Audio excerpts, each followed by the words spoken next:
Hello guys, it's Philoxy and I would like to show you another video of my ZAO. Actually, this is a game that took place, the first game I actually recorded, was my 15th game or something. And it went very well, at least for me. I have to say we did not win this match, but, you know, can't win them all. But I have to say, I have a win rate of close to 60% in the ship. By now I have like close to 50 battles.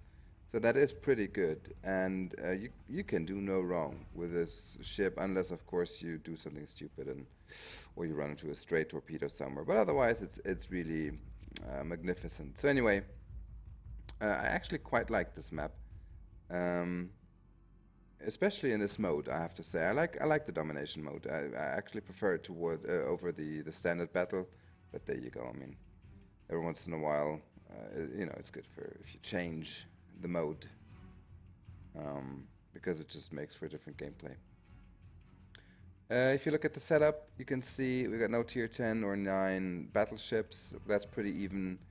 They have a Des Moines. Then of course there's my Zhao, and we have a Rune. The amount of types of ships is equal. However, they do have a Shimikaze, and I really, really fear those. All the battles I've had, I think those were the ships that killed me most of the time because of, you're concentrating on some engagement, and all of a sudden you you run into a stray torpedo, and Shimikazes are really dangerous. So I try to take them out first as well. So anyway, I want to cap C, and there you go. I'm spotted. I know it has to be a destroyer because my spotting range is 9.7. So that's pretty well logical that it cannot be anything else. So I'm trying to figure out what I should shoot at, and I choose the Atago.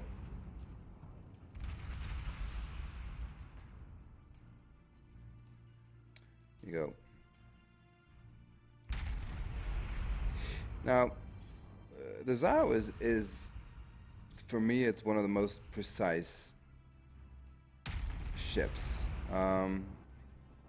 The Rune is also very precise. I don't have the Hindenburg yet, but in terms of the amount of shots that you can easily put into target it's just phenomenal. Together, of course, with a flat gun arc, but evasive maneuvers on destroyers or something you can hardly adjust for. This is, by the way, not the position you normally want to be in a ZAO. You don't really want to, be the front ship and take all the heat. It's not as though it's not as though the ZAO couldn't take a serious beating or something, but you would be wasting your ship, especially if you have the Invisifier possibility like I do, where you can fire beyond any range of 15 kilometers undetected. So that's really something you should make use of, as opposed to going in there and becoming the focus of attention. Of course, that's not good under any circumstances. I like to tank every once in a while in a battleship. A Tirpitz is very good for that if you don't show your broadside, but so the others can inflict damage, and somebody has to take it. Ah, there's the Benson again. Shame.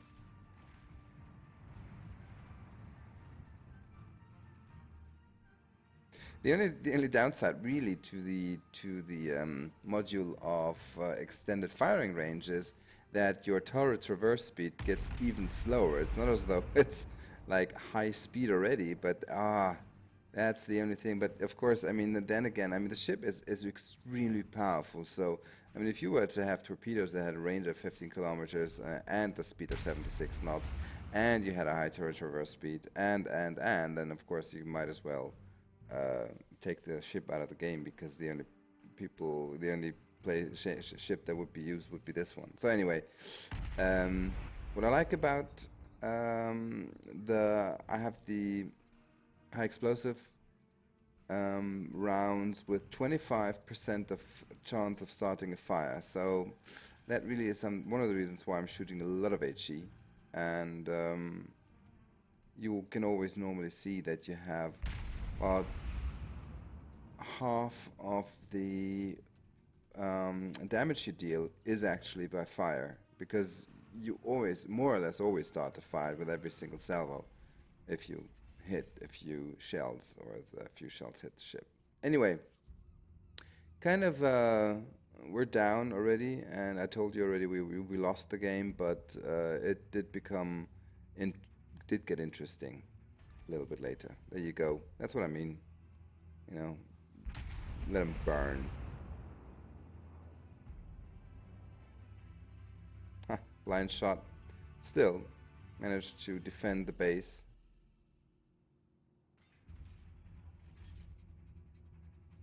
And, you know, if you encounter a Zao that has the same build, so the Invisifire build, it really is helpful if you have a destroyer that is within spotting range, and he should try to stay in spotting range. He doesn't have to fire or, you know, give away his own position, but it is very helpful if you can deal damage to a Zao and make sure that it doesn't stay unchallenged. You really have to harass that ship. Otherwise, you just really it would. I mean, I have hardly played anything else ever since I have a Zao, and I would get so annoyed if I were in the position of the battleships. Or any other ship that you see here. So the Shimakaze is, there you go. Now I'm spotted, I know the destroyer is close by.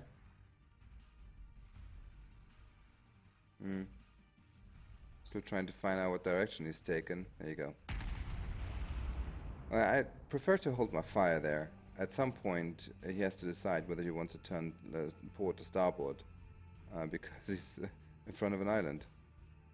Ah, shame, there goes our Artigo.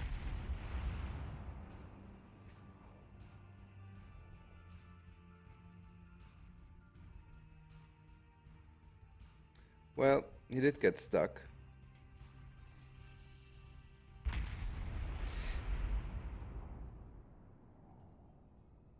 And then you, of course, you know, he gets an ammo rack. Some things are just,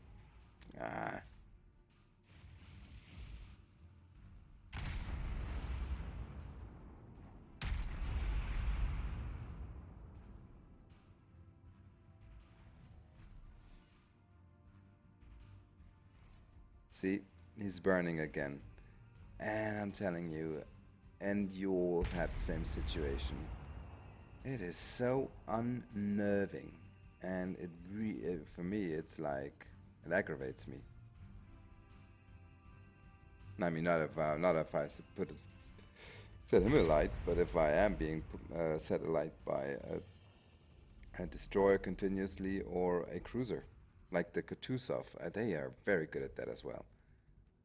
They also annoy the hell out of me.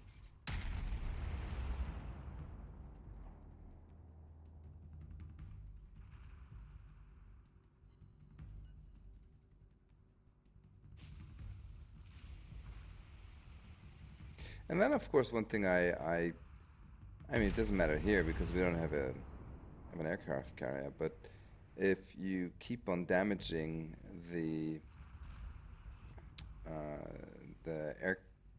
anti-aircraft defense capabilities of a ship, or even destroying it, you know, that's also nice, because it certainly means that if a CV is sending something over, it will have a hard time not to hit something, because there's hardly any defense left.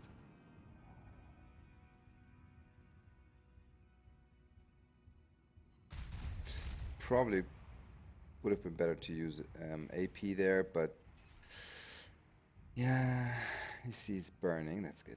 With the, it always takes me 12 seconds to reload, so I'm trying to shoot HE. Huh. And you get lucky for once in a while. So now I have AP loaded. We'll do go back to HE though, because in that you can see that here. Look at the amount of damage I dealt. 1620. Even though I had 6 shells on target. So that's one of the reasons why I prefer to shoot HE. Now, of course, him coming around now would have been a different meta, but you don't really know that. So that's why I really do prefer to shoot HE, because most ships have learned by now to angle their armor. So lovely.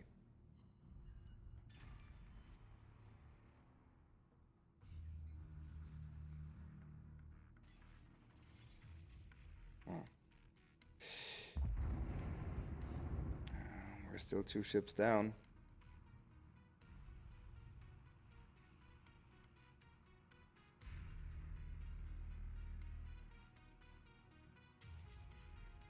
Also interesting to see that there are no battleships left, which happens quite regularly on tier 10 battles because of the incredible amount of Gearings, Shimikazes, Kageros on the teams, and they of course inflict such incredible amount of damage on the battleships. It really, one of the first things I realized is driving a battleship in a tier 10 battle can be quite costly. Now here, for example, it would have been much better to go with AP, but you know, I didn't have it loaded, so there you go. I do switch over to AP now, and now he's starting to angle his armor, so that was a mistake. I went back to HE. Oh, there you go. And oh man, that Kagero, I thought it would be coming around, and then it disappears. I can't see it anymore, and I might be, maybe that was one of the decisive moments in this game, because I couldn't find it any. Of course, I didn't find it anymore, and he was definitely not so stupid to shoot at me within any distance where I could see and shoot at him. So these are the things that really get me, and sometimes it's sad that you know, that's something I'm really trying to have an eye for. Where can you finish off enemies? And it's not because I want to kill steal. It's because I have seen too many times ships that are just being left alone because somebody thinks he will be killed at some point, and then of course he can still be in the game for 2 or 3 or sometimes even 5 minutes, and sometimes even he survives the battle, and he has inflicted way more damage than he normally should have in his state. So that's why I'm really trying to find, you know, or have a go at any possibility to kill a ship that's low on health points. So here I have HE loaded, and see, the amount of damage I'm taking is way too much, but he's just doing the right thing, and you can see that his rate of fire. That's why I really came to respect the Katusovs.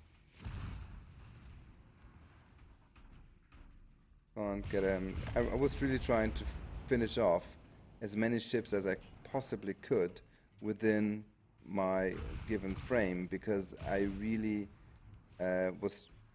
was quite sure that if I didn't see or spot the ship now anymore, or afterwards anymore, that would be it. Oh, look at that.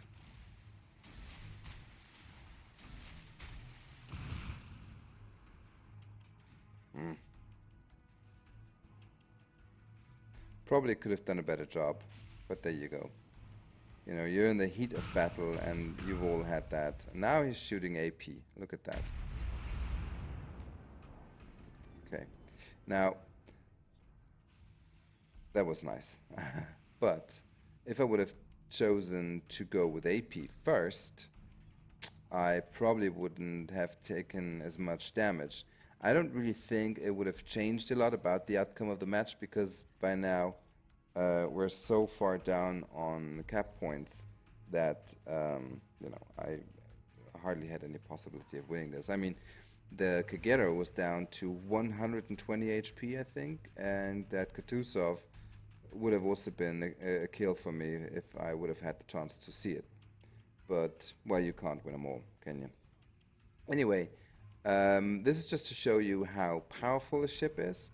You can really, really carry a game. That is for sure. And you should be able to carry a game with a Zhao.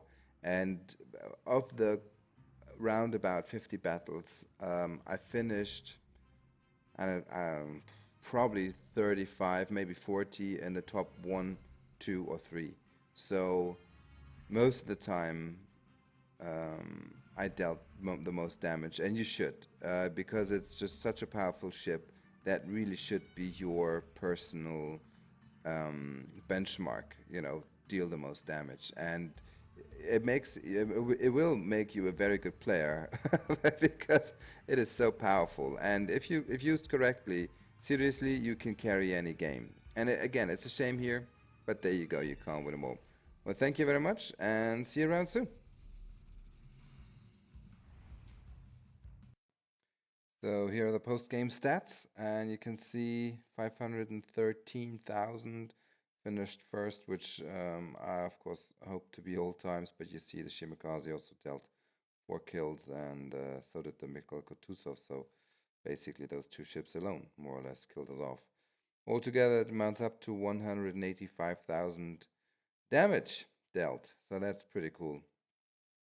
And you can see just of that 62,000 amount of damage just because of the fires I said, and 324,000 credits. So there you go. That's the power of the Zao. Have fun, guys.